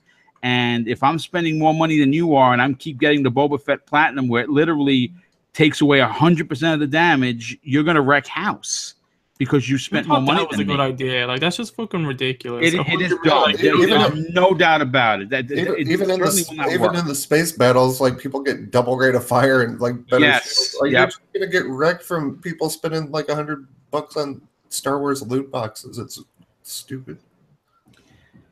Again, if that in fact is the case, the game is going to be ruined, and then you guess what? The sales you'll see it. They'll feel the pinch with sales numbers. If it turns out that when it comes out, it's going to be reviewed badly because the loot boxes have basically broken video games as we know it, where it literally has become pay to win, then it's going to be their own fault. I feel like when the game does release, even if the multiplayer is effed up and complete pay to win and shit like that, the fact that it has a story mode, I think all big outlets are going to eat it up if it's any good and still score the game like really high because of that. Because they're just going to be like, oh, the single player is amazing. Everyone loves Star Wars, Star Wars, Star Wars, Star Wars. Buy this game, Star Wars. EA wants your money. Yeah, but you know what? Right now is the loot boxes are it's a super hot topic within the community. I mean, Xbox, you can attest how pissed off were you with Forza when all you heard was loot boxes and you can't spend $1 within that game. you hear microtransactions and stuff like that. You cannot spend $1 inside that game other than the $60 you paid to buy it. And you know what's funny about they're kind of what's funny about Forza? You know what's funny about Forza? They put the loot boxes in, right? Yes. But you can play the game in the traditional manner. Yep, you sure can. That you have always played it, and the loot boxes are there as extra. Like they're testing the waters. They're testing the waters. But if they keep that design there, if they have the loot boxes for people who like to gamble, like you have the possibility of throwing 170,000 in-game currency credits, which not they give away like microtransactions. it's free. PS, by the way. And you have a chance to like win $1 million car out of that loot box, and you not have to pay 1 million credits in game, not microtransactions, to get the car. Like you can do that. You can roll the dice and you can gamble if you want, or you can buy each car individually without even touching the loot crates. Yep. Like, I don't know, but the whole Star Wars thing is absolutely ridiculous from what I'm hearing. Yo, we had Salty on Saltiest Gaming on Next Podcast this past Saturday, and he really broke it down for us, and I'm like, damn. And you know, yeah, he's a smart dude. EA is a genius though, because they used the Star Wars game, the game that is just going to get people in there because it's Star Wars, to try it out. Yeah. Yeah, I mean, EA's like, I don't give a fuck. It's Star Wars. Everyone's going to get it. We're going to make money. When you say Whore Master, right, which I love saying, you think of two companies, EA and Activision. Yep. In the dictionary right now, go to it. Whore Master, those two companies are there. I wrote it. Oh, yeah, I just checked it. It's totally legit. I told you. See? Thanks, CBL, for the backup. Appreciate it. What's going on, Snaps? Real quick. Chris Hughes Sr. says, microtransactions loot crates attempt to persuade gullible games to spend their money. Developers are masters of brainwash. All right. So basically, gullible gamers are spending, they're being persuaded to spend their money. With all these flashy things that they show us, just think about all the money that we could be saving and putting towards the next game instead of feeling like we're forced to. That's why I never bought one. I'm too cheap. Gambling. This is horse armor all over again. Gambling's a huge addiction. And like to put a game that's T for teen and to have them start gambling for loot boxes, and that's just yeah. You're gonna see people in like a fucking casino. Fucking bringing their own little loot boxes in, just fucking sitting on the table. What did you get? Wow. I mean, it's ridiculous, honestly. Like I said, if you're against it, the way you tell them is you tweet at them, you write emails to them, which they won't respond to, but at least you can tweet at them, and everyone knows that you tweeted at them. And don't you buy them? Don't buy the loot boxes with your hard-earned cash. I feel like they definitely get me, because of flashy things. They get me, Next time you're gonna get one, just think, oh wait, there's that game that's out that I'd rather save and get that instead. Fuck you, microtransaction. I win. Like when they go on sale and stuff, and they're like half the price or something, or there's something you really want, and you're like, oh, I'm gonna try for that. Okay, because I did it with what was the helmet I wanted, Xbox from Halo, and I never got it. Freaking Emil's helmet. Oh my goodness, I did not hear the end of that one. I wanted it. Did you spend $10 only. I was so mad. No, because I saved up all my the fuck's rec points. Yeah. Right. And then I didn't get it. So I spent $10, at least $10. That's all I remember spending. And I still didn't get it. So I was really disappointed. And then I was just like, I'm not. I think after that, I didn't play Halo for like a month or two. And I was so pissed mad. off. I was. And I'm still mad, obviously. That's bullshit. You spent 10 quid on it and you didn't get nothing. That's like a good bit of money. You can get an indie game for that shit or a DLC for some games. That's half of Cuphead, by the way. I'm just saying. You know what? Speaking of Cuphead, have any of you guys completed it? No, that game it's great, but it's hard, man. I'm very close. I'm at the dice guy. I said earlier. I think I'm at the boss right before the devil. So I beat every boss on hard mode except for those. Holy you too, dude! You got skills out the yin yang. It takes a lot of patience and yes. over and I mean, listen again. I'm so happy for that team that they're doing this well. It really is. It's nice for the Xbox as a whole, but I feel really happy for that team because. Again, if you look at the story, what they went through to get this game released, where they remortgaged their homes, it's nice to see a story like that where they got the W on this one. You guys are just saying that because of the Cuphead girl. Let's be real. No, when I seen that the game sold $1 million, She's married to the head producer, by the way. I don't care. She's still my woman. All right, guys. So we're going to do our tweet draw in a few minutes. But first, I would like it if you guys could tell me a little bit about the Xbox Fall update, because I'm really curious about that. I haven't really turned on my Xbox. Half an update. Okay, well, then, do tell about this half an update.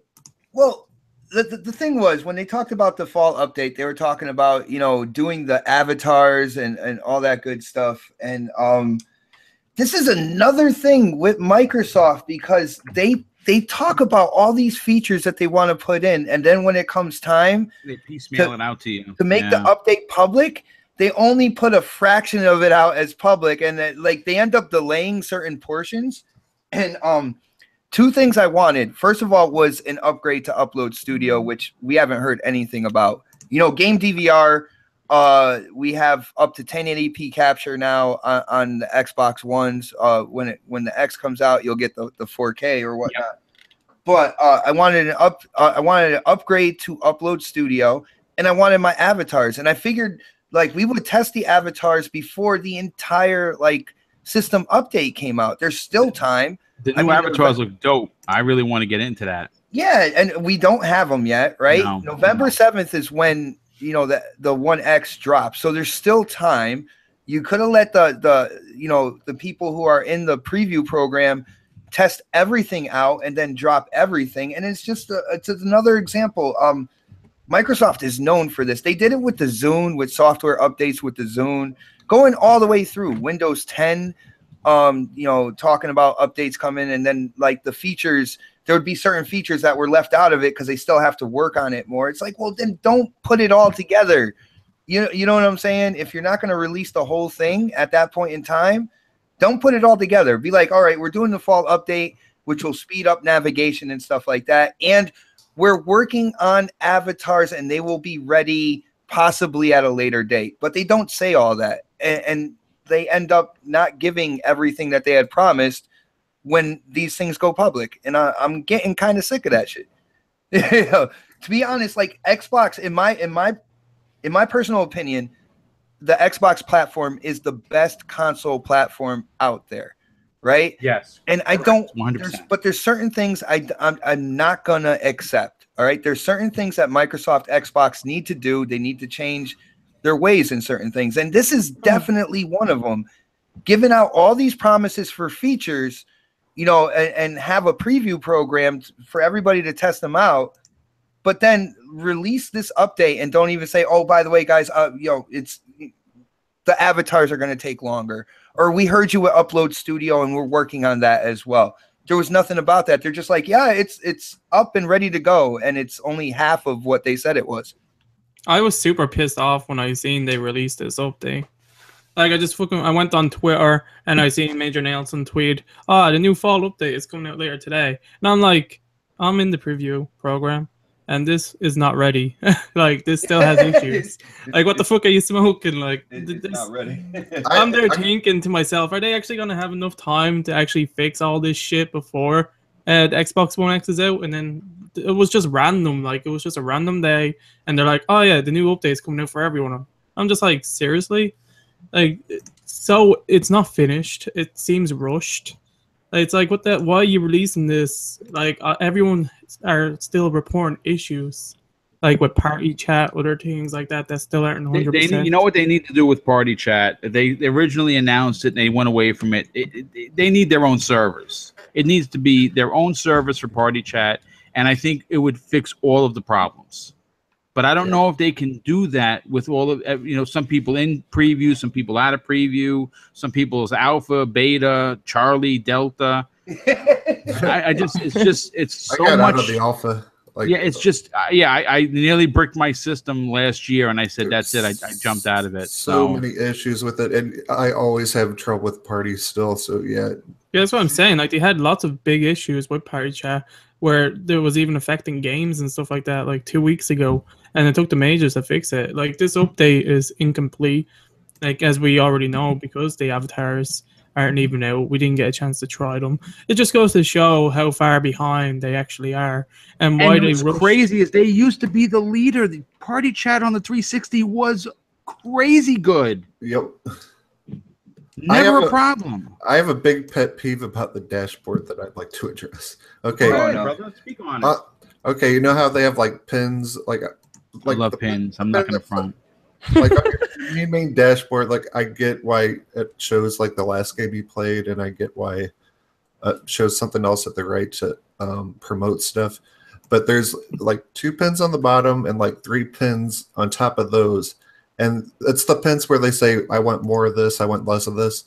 I want to put what I want on there and not have Xbox tell me what I want on my dashboard. Like I want to pin like the TV on there or Netflix or YouTube. And because I get so sick of explaining to people how to navigate the system, and it's not a new person user-friendly system like at all. No, I agree. I really wish you could. Those 3, the pins that you're referring to on the top, those should be customizable to what you want, because that's exactly what I would do. I would put Netflix there. I'd put the Xbox TV and movies thing, and something else where if it's stuck there, you don't have to go into your pins to look for it. It's right there. Right, and I don't understand what I mean. Let us put what we want on there, and not. It should be 100% customizable. I shouldn't see advertisements for gold or for live. If I want to buy something from the store, I know where to find the store. You don't have to put it out there. Bless you. Thank you. Sorry. I'm just saying, I 100% agree with you. I think that in 2017, your dashboard should look how you feel comfortable it looking. I have a question though. Is it running better, smoother, anything? It's like certainly faster, getting in and out of games, starting games, my friends list. I do like the notifications app when you hit the guide button that, it'll be in the right-hand corner. It'll be 1 or 2 or 3, and you can click on it so you'll know that you actually got a notification. Okay. See, my thing is I'm afraid, right? So I'm afraid to say, hey, I don't like this, because then people are like, but it's beta. Stuff like that. Like, it's not anymore. No, it's out in the wild. Noble Addiction says you can pin them. No, you can't pin those to like the main dashboard. You have to go over the pins. Like if you want to put like YouTube and Netflix on. Oh, you can't pin apps now. What? As far as I've tried, like only a while ago. If they added it recently, I didn't check again. But whenever I tried to add Netflix to it, well, you can pin them, but you can't add them to your home part of the dashboard. Yes, that's what's the new one called? I'm talking about the home dashboard, like the main screen that you go to. Yeah, as far as I know, you can't do that with the apps. And you can't add them to a block. I'm not talking about the pin it to home thing where you scroll down, then you have a bunch of useless crap. Yeah, the block system that they have now. Right. I'm not talking. Well, I was going to say if they were to still add the avatars, the new avatars before the Xbox One X, like, wouldn't it make sense to just continue working on the update and release it all all in one go for everyone else? Like, now all the people that just updated their Xbox in 2 weeks, if the update did come out, they'd be getting another one. And they'd probably be thinking, oh, they're not fucking changing the dashboard again already. Like, yeah, they're going to have to change, revamp the whole thing again when they put avatars. So, I'm tired of everything. Like, they'll just confuse people, Nope, I agree. All right, so guys, I'm gonna pick our tweet draw winner. These are great. Xbot is muted, but he's making noise in the other room. I had to do it at least once, right? Yeah, it wouldn't be the show if Xbot didn't do that. I'm just looking at some of these. If you guys are interested in checking out some of the awesome microtransaction gifts and how they make us feel, go to the hashtag Coffee Casuals 34. Mr. Midlife Crisis did donate a $20 Xbox gift card for us to give away, so that is really awesome. Yeah, there are some of Tim Moss, but remember when you bought a complete game? Pepperidge Farm remembers. And it's a picture of an old guy. Like, these are great. Like, I'm trying to catch up on them, and mine is hilarious. That's all. Oh, Midlife Crisis! What the frick? I'm over here like having issues breathing. All right, so drum roll, please, you guys. We need a soundboard. Like, I know, right? And our winner is Punk Kiddish. Congratulations. Nice. Good. That guy's a good dude. Yes. Awesome. Please go check out his hashtag. I have to go check it out too. Where Phil Spencer says congratulations. I still haven't played Cuphead. Just saying, if you feel. it is. I'm so freaking pissed. Now he can buy microtransactions. White girls. White girls. That's what got it right there. Punk Kiddish, congratulations. Do not buy any microtransactions with that. I don't want to see that. But you know what? You could do whatever you want with it, whatever makes you happy. Cuphead, $20. And Support again, them. thank you so much, Mr. Midlife, for donating that. That is really awesome. And let's see, I know I got to get going soon because I have to get to work, and that thought just scares me. But real quick, I want to kind of touch on, what you guys were talking about in the DM about the fall of Bethesda. I'm not really sure what's going on. Yeah, I'm not sure about that either, man. Yeah. Yeah. Like, if people are aware, like with Fallout 4 and Skyrim on the Xbox One, PlayStation 4, and PC, like last year they added the whole mod store where you can just turn on the game, click on mods, download as many mods as you can with the memory that you have for mods. A few weeks ago, they brought out a new store called the Creation Club, and basically, it's like because it's new. There's only a few things on it on the Skyrim and Fallout one, but it's basically paid mods. Like, there's armor sets and things like easy mods. Well, I'm not gonna say they're easy because I can't make a fucking mod, but they're small little things, and you have to pay for them. And it's just a whole microtransaction store with specific mods that they're just gonna keep adding things to. And they're actually like, it's like £5, like €5 or something like that for an armor set. It's like horse armor all over again. So yeah, it's like they're getting a little bit greedy. We got to change the title to the show to Horse Armor All Over Again. Yeah, horse armor all over again. From what I understand, the reason why, well, I mean, it's not the reason, but if you install a mod, it disables your capability of getting achievements, whereas the paid mods allow you to still get achievements within the game. So I'm not all sure those achievement hunters if that's looking for you. What's that? I said all the achievement hunters out there, they're going after you. If you like to have mods and also still get your achievements, all you have to do is $5. buy this horse armor and you're good to go. Your horse can look shiny, it can look good, and you can still get those achievements. I'm not a big modder. I'm going to be honest with you. I never downloaded any of the mods. I just played the game. I know actually getting the achievements to stop working because of it is what discouraged me. But I still wouldn't buy the microtransactions because those games, they're old. You know, I've played enough of them. The question is that the next Fallout or the next Skyrim, they're probably going to have these from the jump start of the game. Yeah. Like, lots of the modders and stuff, like, lots of people in the community are, like, really pissed off at this. Not only because they're, like, doing it and stuff like that. It's like the stuff that they have on it isn't really that good. You can get lots of the stuff for free. Like, there's certain mods in their store that are already free mods. Like, it doesn't make sense. It's like, why are you doing this? And then the price for them, like, because they have their own coin system in the store. I can't remember what the currency's called. But let's just say it's like diamonds or rubies or some shit. It's like you need horse armor coins, okay? Yeah, they're horse armor coins. To get this Doom armor, I think it's Fallout or Sky. One of them has a Doom armor set, like from the Doom guy, and it's like 500 or something like that.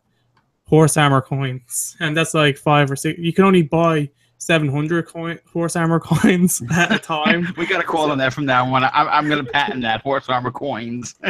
So you have to spend a good bit, even though you're not, like, you're getting more horse armor coins than you need to just to get this thing. It's like, really, like, why are you doing this? Carrot on the stick. Don't do it, people. If microtransactions bother you, don't support them. That's simple. That's very simple. And I'm going to segue into not supporting because Supersonic brought this up. Sad news yesterday, folks. EA has once again doomed another development team in Visceral Studios. The team that brought you Dead Space 1 and 2, which still some of the best scary action games available. Bless you. Sorry. They decided that they were going to close the studio. That was the team that was currently working on the a single-player Star Wars project. Who Amy Hennig of Uncharted fame was the lead on that. I feel real bad for Amy because apparently now it's just the second game that's being taken away from her. First, it was Uncharted 4, and she was let go from Naughty Dog, and she signed on with EA to run Visceral Studios, and now this is being taken away from her again. And according to the information that was posted yesterday, due to focus groups that EA was testing, players, meaning people like us, didn't want a single-player only game. They wanted the universe to live on. So what this is going to be Star Wars as Destiny. And the game was supposed to launch in 2018. Yeah, well, it has now been delayed indefinitely to post 2019, and I guarantee you the game that they were working on we're not going to get, just like Star Wars 1313. Dude, that game looked awesome. It looked incredible. I wanted kind of like a linear kind of Star Wars game, but nope. Like, I guarantee you they're doing this just to put microtransactions. I would not be surprised if microtransactions are at the forefront of this, but it is going to be a Destiny engine-based Star Wars game because the players that they're talking to don't want the story to end. They want to continue to be that Star Wars character. So that has over it. It's fucking bullshit. Yeah, I don't know. I mean, it is really scary that the single-player campaign has. You know, I mean, we don't get many of them. I mean, you get them within these, Destiny type games. But man, I'm nervous for single player content, and I'm a single player dude. That's another example of loot boxes and microtransactions ruining single player games. Like now we got one canceled. If every game becomes an online world, it's like all the games are going to be too familiar with each other then, and it's going to be boring. Like, yes, even if the game's good, it's like they're all still the same. They have the same format. They're going for the same type of thing, and then you're gonna notice it the more you play these games. That's like, oh, it's basically just like that game, but it looks different. Well, see, my thing with this is I'm gonna look at the positive side of this, and possibly in terms of Amy Hennig, right? Because everybody was really pumped when Amy Hennig, she went over to EA, to Visceral, and was going to work on a Star Wars title. Now, I hear that EA is in negotiations with her for kind of like the future of her at EA or whatnot. I would love to see, because a lot of people talk about Shannon Say it, brother. Speak it. Preach it. The head of Microsoft Studios. I would love to see Microsoft and Xbox cut a check to Amy Hennig and bring her over to Microsoft Studios in some form or fashion and get her working on a story-based game. Because for people who are fans of the Uncharted series, Uncharted 1 through 3 at least, the stories were all Amy Hennig. Yes. And that's what she is known for. She is. But you have to remember, Microsoft has a thing for canceling things too. She might not be so lucky. Well, I hear that, but because Microsoft they deal with a lot of multiplayer stuff, right? I know Phil has talked about looking at single player as well, knowing that this generation has swung more towards multiplayer in terms of services and stuff like that. You can always have a single player based game that has a multiplayer element to it. But the thing is, if you want to get back into that single player space, can you imagine like Amy Hennig taken over for the reboot for Fable as well. Oh my That's what God, dude. That that's is what I a was match made in heaven. Let's get that done. Me and you, we're going to get on my plane and we're going to go to Seattle. But would And we're she going to sit down with Phil. have the right like type of humor and stuff? You know what, though? Here's the There's thing. other people to help get all that stuff kind of work together. Yes, we discussed that with Daz. You know, I agree. It cannot be Americanized. It has to be done with the British humor that Fable is known for. But she still could write an amazing story. Mm-hmm. She is out there right now. She was signed with Visceral. Yes, Visceral is closing. No more. They're closed. All right, so this would be a nice time. Hey, Phil, get out there wherever she is. Say, hey, how you doing? Let's go get a cup of coffee. Let's get a latte and take a picture. Write one of those Minecraft checks and happy days. Yeah, let me tell you, this would be, in my opinion, as big as Sony signing Kojima, in my opinion. Yeah. Yep. She has known time and time again. Like she did 3 iterations of Uncharted, and the best thing that people talk about this, I know they said like the later Uncharted had multiplayer, but everybody states the best thing about Uncharted, especially the first 3, was the story. The story was immersive. It was engaging. It was emotional. It was, you felt attached to the characters. Yes, she was responsible for all of that. Yeah, so was she responsible for the third one? This is an opportunity. Yes. This is an opportunity right now. And I'm not the type of person that goes out. I know there's people that are like, oh man, Microsoft should buy Crytek and Microsoft should buy Capcom and stuff like that. I know they don't have that money to just throw around everywhere. I know they make a ton of money, but with Xbox, they have a certain budget. Just like every division of a corporation has a certain budget. But when it comes to this is a once in a lifetime thing. Like wherever she signs to next, it's going to be for a long time. So she's not going to go. For a fact she's not going to sign with Sony because of the whole Naughty Dog situation. Yeah, anybody, like, they would be smart enough to stay away from that right now. Right. So it is Microsoft does. I agree 1,000%, and we don't do this very often. We agree that it would be a home run to get her signed. And you know what? Even if the game takes 4 years to come out, it's going to be an Amy Hennig game. Yeah, exactly. It's there. I'd love to see that. I totally agree. I'd love to. And it could be. Who knows? We're saying Fable. What if it's a new IP? You know what I'm saying? Yeah. I mean, it's just this is an opportunity right now for them to go out and do this. I'm sorry, I've got to go. Right, thank you everybody for hanging out with us. I do appreciate it. I got a lot of stuff to do at work, so I have to head out. But congratulations, Punk Kiddish. Thank you, Mr. Midlife Crisis. And thank you, everybody, for hanging out with us. You guys may carry on with the conversation. Uh-oh. See you next week, darling. Have a good day at work. I will be here next week. Thank you guys for making me actually smile this week. It's about 2 hours on this deal, so you guys can wrap it up. I gotta go. Yeah, we'll see you next week, darling. We'll wrap it up just fine. Don't worry about it. Later, everybody. Later. Bye. Later. Well, you know what? I think that we've hit a home run of a show. I'm hoping that everyone had as much fun as I did. Of course. And Xbot, do you want to do the outros? Yeah, let's get into it. First of all, huge shout out to everybody who came to check us out live today. It was an absolutely awesome show. As usual, the chat was on fire.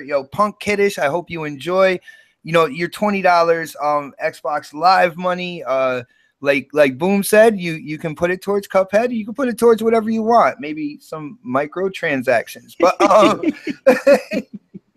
with that said, just like I'm gonna say it just like next. Like a 40-year-old with a comb over, we got to get those plugs in. Yes. So let's start with Supersonic Station. What have you been up to? What's going on with your channel? And how can people get a hold of you, man? Pretty easy. Just follow me on YouTube or Mixer or Twitch. It's all Supersonic Station, one word. And I'm probably going to do some streaming of Evil Within 2 today, so that should be fun. That's about it. Nice, man. It was awesome as usual. bringing Skeletor on the scene in the beginning, and I can't wait till next Wednesday. Yo, Dean, what is going on with you, man? I know you have been addicted to Fortnite. What are your plans with your channel, and how can people get a hold of you, dude? Well, before I do anything on the channel, I have to like go to therapy and get over this addiction. I'm aware that it's a thing. So, like you said earlier, knowing a problem is a way to fix it. You know, once you can admit it. I'm playing it right now. Right now. What even happened on this podcast? I don't know, but I would. Wow, dude. Yeah, YouTube, Creating Beyond Limits. Do reaction videos, gaming videos, and stuff like that. I will have a review for Fortnite on the channel tomorrow, so look forward to that. Also, I do stream on Mixer, YouTube, and Twitch. Username is Creating Beyond Limits. Also, I'll leave a link in the chat if you're interested. Almost at 300 subscribers. Nice. So hopefully I hit that before the end of this month. Or I got a request on your channel when you do the top 10. Can you do a top 10 scary movies for October for Halloween on Netflix? That's a good one. I'll look into it. Actually, I have to see if I've seen any of the horror movies that were on it right now. And plus, I'm like, they're probably not that scary because like I get afraid like from this like lightest of horror movies. So it's like, oh, yeah, this chick flick is a horror. It's a horror. Oh goodness. It'll be like Scream 2 is number 1. Yeah. Oh, yeah. Like that guy, the way he goes around with that knife, it's so scary. What do you mean it's a comedy? So yeah, if you're interested, check it out. This was an awesome show. Awesome, bro. And yo, let's hit up Boomstick. Yo, Boom, what is going on with you? I think you're on another podcast, and how can people get a hold of you, man? Well, you can find me on Twitter at Mr. Boomstick XL, spelled out the same way on Xbox Live. If you want to hit me up to be a friend, I'm on Crossfire podcast with you, Mooch, Crap, and the rest of the gang. That's Friday nights at 7 p.m. Eastern Standard Time. And I just want to do 2 huge shout outs. First, Daz, who's the moderator for this channel. He is amazing. I was on his podcast last week. We had a blast. It's called the Daz Cast on YouTube. And it drops Thursday at 6 p.m. our time because it's 11 p.m. their time. Check out their show.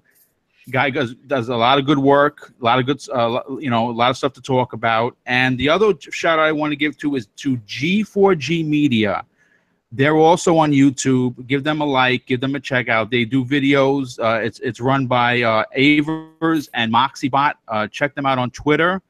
They're good friends of mine, and they do really, really good work. Their set is unbelievable. Yeah, I've checked out quite a few videos with them. I know they have been guests on Crossfire. They do a great job of what they do. I think they said they use the Kinect and everything to do their show. Am I right? I'm not sure about the Kinect, but I know that show is being produced out of someone's apartment, and the set is handmade. Mm-hmm. And what I really like about their work is that they have, because they were in the corporate. They have been in the corporate structure. They give you that view that as the gamer you may not think of. Their point of view is very unique, and they have a lot of interesting stuff to say. Nice. Yeah, they are definitely. It's fun to talk games with them. Definitely really knowledgeable. They're on social media and stuff like that. So they are definitely cool people to talk to when it comes to games. Pro Xbox, because Xbox is the best box. I am Xbot448. You can find me on my YouTube channel. I keep everything simple, so why not just follow me on Twitter at Xbot448, and then you can see all the shows, including Crossfire, BGST, Next Podcast, Coffee Casuals, Consoles, wherever I am. I sent out the link when we go live, so you can definitely catch it there. And this is Oh Snap, it's Mel's channel. And if you are new to this show, definitely hit that thumbs up button. Definitely hit that subscribe button. She does a great job with this show, doing live streams of games. A lot of games that people don't necessarily live stream as well. When you talk about like N++ and stuff like that, you can definitely get a good idea of some games out there that might have went under the radar when you subscribe to this channel. And she's just an overall awesome gamer and a great hostess for a podcast. But guys, I think that's pretty much it. All said and done. It was a great show, and I don't know. We'll catch everybody next Wednesday, right? Yes, sir. We'll be here. Nice. Yo, have a great rest of the week, guys. Enjoy your hump day. Well,